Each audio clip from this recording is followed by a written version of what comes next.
Well, hello, Faith family, and thanks again for joining us for the Daily Connection, a time when we get together in the Word. More importantly, the Word gets into us. So, we're now working through our sermon series, Call to Duty.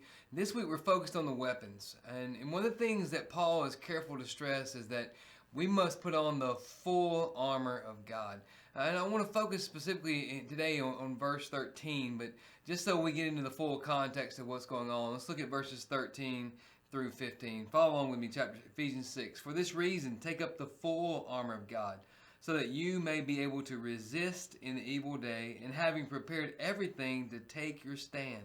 Stand therefore, with truth like a belt around your waist, righteousness like armor on your chest, and your feet sandaled with readiness for the gospel of peace. Of course, we know there are several more pieces to the armor, but I really want to focus on that, what he says in verse 13. For this reason. That's almost like a therefore pointing backwards. And of course, the reason why he puts that in there is because of two things. First of all, he says in verse 12, our struggle is not against flesh and blood. And then he goes on to describe what's going on.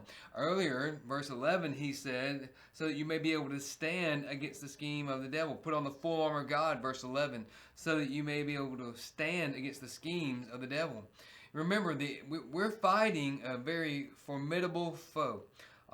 He is one who is very crafty, he's very cunning, and we have to be ready, we have to be prepared. And not only is it a formidable foe, but we know that he has his cronies. And so we're not just fighting Satan alone, the devil, we're also fighting the demons and the authorities and the principalities that, along with Satan having been kicked out of heaven, now join him in his fight against anything and anyone associated with God in the name of Jesus. There's another thing about verse 11 that captures my attention. It's talking about our struggle. Verse 12, our struggle. That term means hand-to-hand combat. This is something that's happening in a very intimate fashion, close quarter, not something that's distant like you would need a sniper for, but something that is really, really close. It's a very intimate struggle.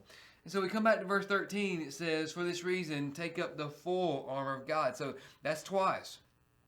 First in verse 11, now in verse 13, Paul says, full armor of God, stressing that we need every single element of the armor. Why? Well, because if we leave any part of our body susceptible, any thought susceptible or vulnerable to the attacks of Satan, any attitude vulnerable, then Satan will attack that. Every area has to be cinched up. Every area has to be spiritually protected. It makes me think about what he said earlier. If you go back to chapter 4, verse 27, it's a different context, but it's still a pretty powerful truth of what Paul is saying there. After talking about putting away lying, speaking the truth, he says this, be angry, don't sin, don't let the sun go down in your anger. And then verse 27, he says this, and don't give the devil an opportunity.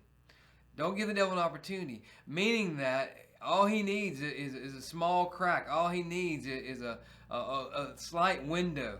And he's actively working to identify any weak areas that we may have in our life. And so Paul says, for this reason, take up the full armor of God. We've got to put it on daily. We've got to put it on carefully and methodically. We've got to be diligent in making certain that we don't give Satan any opportunities to create division, to create deception, to cause doubt and discouragement. And of course, as we walk through every single element of the armor, what we're going to notice is that each one deals with those key, we've talked about how Satan likes to attack. He attacks through division. He attacks through doubt. He attacks through discouragement. He attacks through distraction. All those different things are some of his best weapons. And so each part of the armor, you're going to notice, intentionally and effectively fights those comes against those forms of Satan's attacks. And so every day, friends, every day, put on the full armor of God. That's a present tense command. And by the way, Paul isn't just saying, hey, if you have time in the morning, be sure to get your armor on. That's not what he's saying at all. He is commanding, put it on. And it's the present tense, meaning that you got to put it on every single day. And so this, as we go through each element, let's be practical about it. Let's not just, state some principles. Let's be practical about it. that every day we have to cinch up every area of our life with the belt of truth. Every day, we have to make certain that we are protected by that our heart is protected by the righteousness of Christ, and on we can go. But here's the point. There's not a single piece of the armor that's not essential to our being able to stand firm, hold our ground in this close, intimate battle with our adversary, the devil. So the challenge is put before us. Hey, there's a command. Put it on. So whether you're watching this in the morning or you're watching it later on in the evening, regardless of when, just make sure you get it done. Make sure, friends, that you are careful to put on the full armor of God. So that as you go about your day, depending on your context, whether it's school, vocation, regardless of that, you'll have equipped yourself to be able to not just withstand the attacks of the adversary, but to show him that you're commissioned by God to live sin.